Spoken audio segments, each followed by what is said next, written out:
interesting. So the media is running extreme cover for Disney and for this movie, and I can't for the life of me figure out why. That's not exactly true. I know exactly why, because it's part of the culture war. This is an article from Fortune that says the smear campaign over the Little Mermaid movie is so intense that IMDB had to revamp its rating system for the movie. Dude, that's like Amy Schumer had a stand-up routine or whatever, and Netflix changed the rating system because everyone was like, "This sucks." Yep. And I mean, they did the same thing for Captain Marvel when Captain Marvel came out. So what it is, they adjusted the weighting system, which is funny because what you're doing when you do that is you're admitting that there's a social component to this that you're forcing yourself to take into account, right? So it says IMDb currently gives the movie a 7 out of 10 ranking. Remember when I said that 7 out of 10 was just like, conveniently, it's just fine. Yeah. It's whatever. Like that's what they're not going to say it's great. They're not going to say it's perfect. It says 33,000 user submitted reviews. Around 13,000 of them have been ranked as 1-star reviews, which is a clear review bombing attempt. One thing they don't point out is that whenever this happens, both sides do it. So people who have too much time on their hands, one way or the other, either because they think that Disney is the greatest thing ever, or because they think Disney is the Antichrist. Personally, I would lean probably more towards the latter. They're probably right. It probably is closer to the Antichrist. But the people that have the time on their hands to run botnets do this. So here's what it says. I pulled it up here. So here's the rating system from, I'll put it on screen, from IMDb. So if you see here, this is the overall user ratings. So the 10s listed as 17.4%, 9s 5.6%, and then all the way down to 1s listed as 39%. Bro, who's giving this a 10? Okay, here's the most interesting thing about that. Mouth-breathing freaking idiot that you are, like, this is a cinematic masterpiece. It's just as unrealistic to call it a 10 as it is to call it a 1. They're both unrealistic. But here's the interesting part. If you go through and you toggle for just United States ratings, this is where the actual culture war is, because it's almost dead even between 10s and 1s. Whoa. So 10s are 25.1% and 1s are 30.5%. So that's like, it's a weird admission that it's not even the movies that are necessarily a sign of the culture war now. It's not even the reviews. It's the review sites. Dude, that's what's honestly so tiresome about this country right now. Everything is a battleground for the culture war. Yeah, everything. It's that's what exhausting. That's what it is. And it's exhausting. Culture. It's literally everything. Yep. It's anything and everything. Everything's politics, man.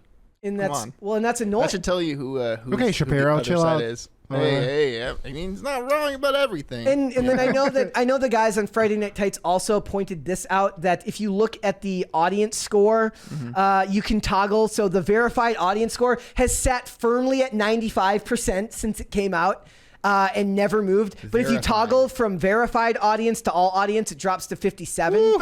And what's odd is which one is more realistic? Well, if we look at the tomato meter for the critics, the highest point for critics is all critics at 68%, but top critics listed at 47%. So which one is more likely to be accurate? The one closer to both critic scores, or the one closer to all audience or verified audience score, which is unlike the other three demographics and suspiciously sits at the same number for days. What are they verifying? Like, I don't get it.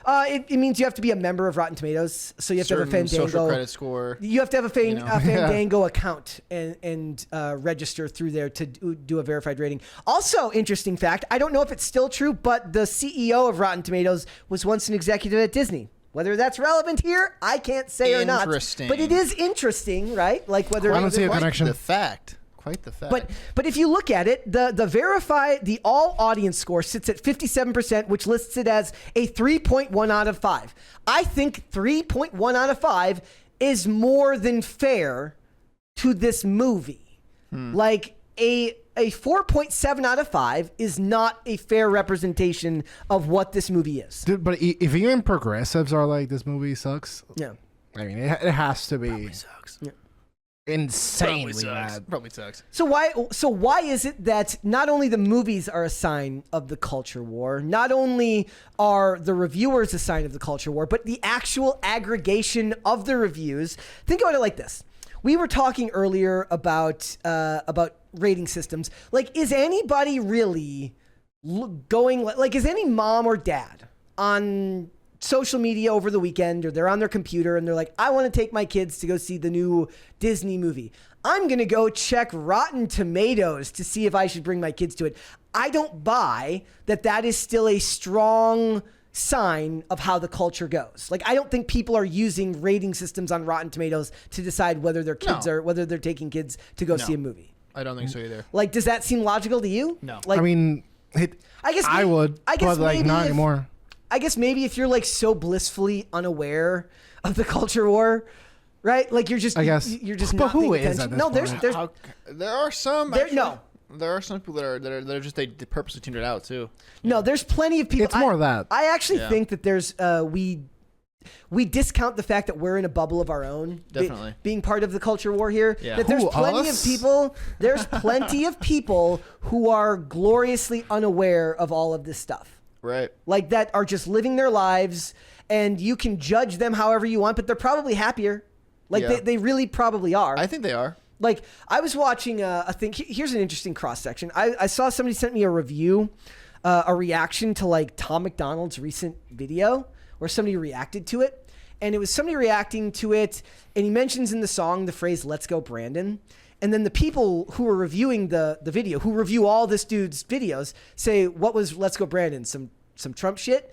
It's like, there's people that somehow know who he is, but don't follow politics closely enough to know where that phrase came from. Right. So there's an infinite realm of worlds where you can be aware of some things but not others. Yeah. Like those feel like they go hand in hand. If you listen to Tom McDonald enough that you react to multiple videos of his, you would know where the phrase "Let's go, Brandon" comes from, because it's just so ingrained in so much of the culture war, and he comments so much on the culture war. So it is an infinite world where you're just allowed to like what you like, pay attention to what you want to pay attention to. But I don't know if people are using review sites to go. No, I seriously doubt that. So here's my take on it. I think so. Naturally, not everyone is as deep in the weeds as us. Yeah. That's what we are. Obviously, right? But I think most people are aware of it, but they pretend not to be. Because at this point, it just hurts. Yeah, because that's what I mean. People are aware. They're aware though. They've been made aware. But they're not necessarily gonna. They're not done what everyone hopes it would do, which is become aware and then become activated and then become aggravated enough to go and vote for something and change whatever they. Because they're just like, oh, this is just too much. I'm tuning out. I don't care. It's just too much for me. So you think that they're actually aware of what's going on, but they're just staying out of it actively. They're actively choosing not to be involved. They're actively choosing to pretend that this isn't happening. Yeah. They're like, the early 2000s are coming back any day now. Any day now. Yeah. And it's like, nope.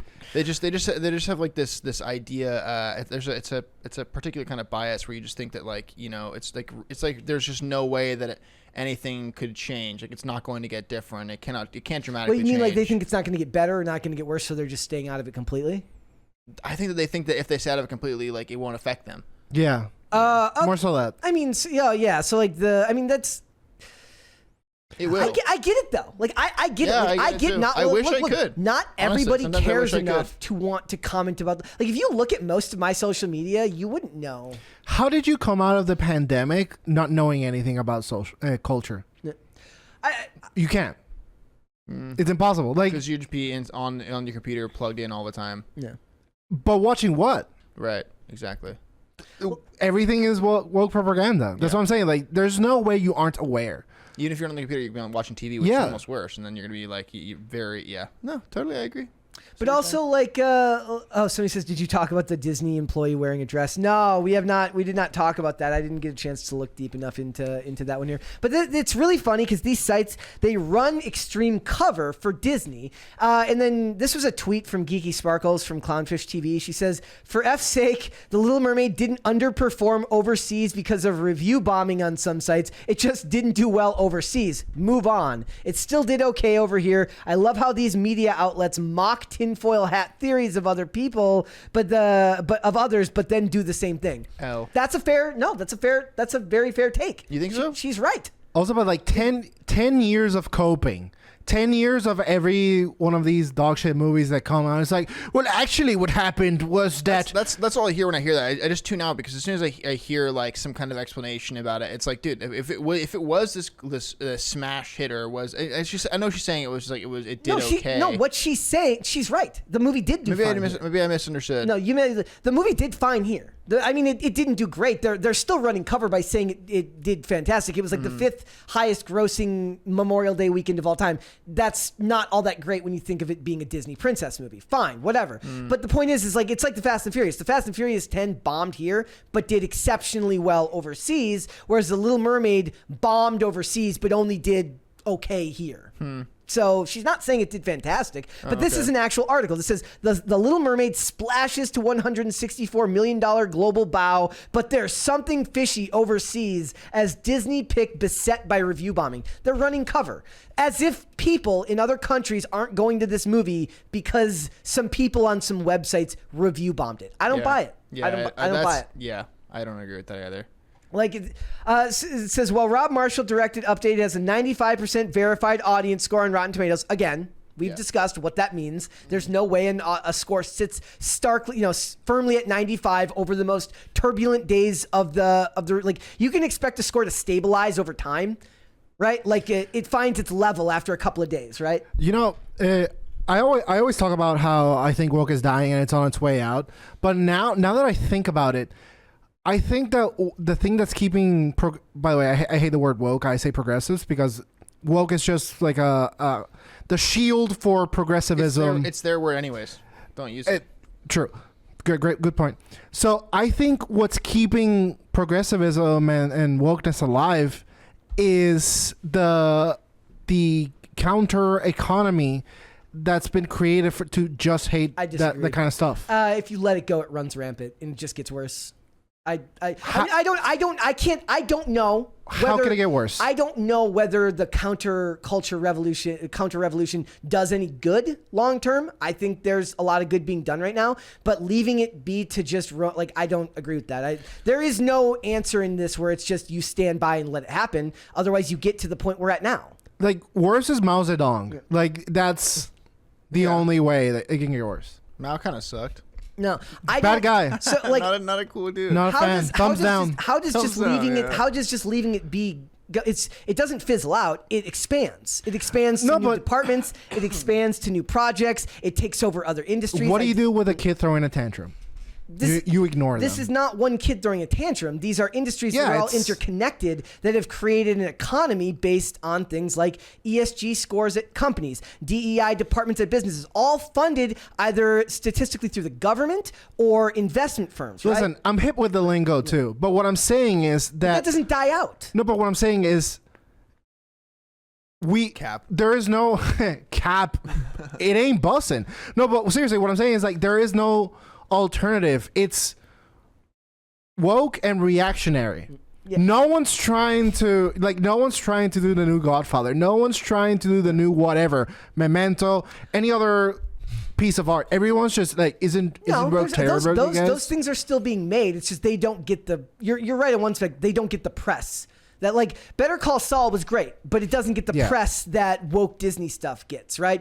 Christopher Nolan makes a movie. It gets press for a couple of weeks. That's fine. That's great. But it doesn't get the long-term press that comes from the back and forth that happened. You're right about that. Like the reactionary pushback ends up keeping it in the news cycle. But I don't think it dies out. They'll keep making it. I see your point. They've proven that they don't care about making a profit, so how can you let it die out?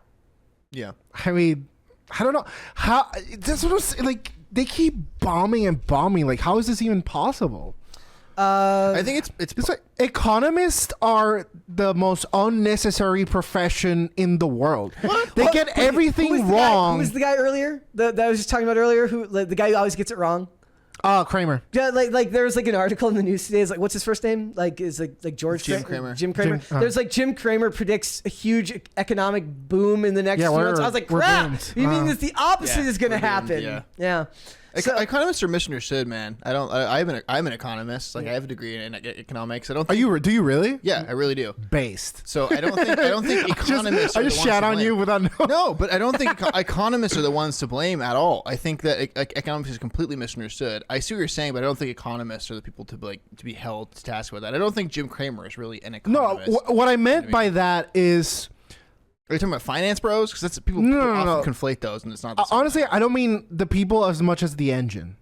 You know what I'm saying? The economy. No, kind of. What I mean is, like, money gets being poured out into this content that no one wants. Mary Morgan is in the chat. Hi, Mary. Hey, Mary. Hello, Mary. What's up, Mary? How's it going? We're holding it down. We're doing good. She's got a blue. I didn't even see. She's got the blue wrench there. There you go. What does that mean? It means she's a communist. Yeah, it's a hammer. Mary's got a little hammer and sickle next to her name. That'd be amazing. I knew it. All right. Whatever happens, I don't think that there's such a thing as just letting it die out. I don't think that. I think you're right about having to create culture that runs contrary to it. But you're right. It's not just something that you can just react out of you can't react it away. Yeah, I get your point. You can create it away. You can create it out of the economy by making better things, but you can't react it out of the economy. We gotta something it away. Yeah. Like we either need to make the new version of ad block that's literally if they say words like discourse or some progressive language, they get blocked. We need people to AI Feinstein and the others. Whatever with the inclusivity, things like and that. I'm down. And if the AI finds them, it's blocked or something. Yeah. And we need to get on that version and the internet and keep on going with our lives, dude. I'm down. I agree with you. Thanks for watching. Listen to full episodes of Pop Culture Crisis on Spotify. Keep up with us on social media and make sure you subscribe and ring that bell so you never miss the show. Bye, guys.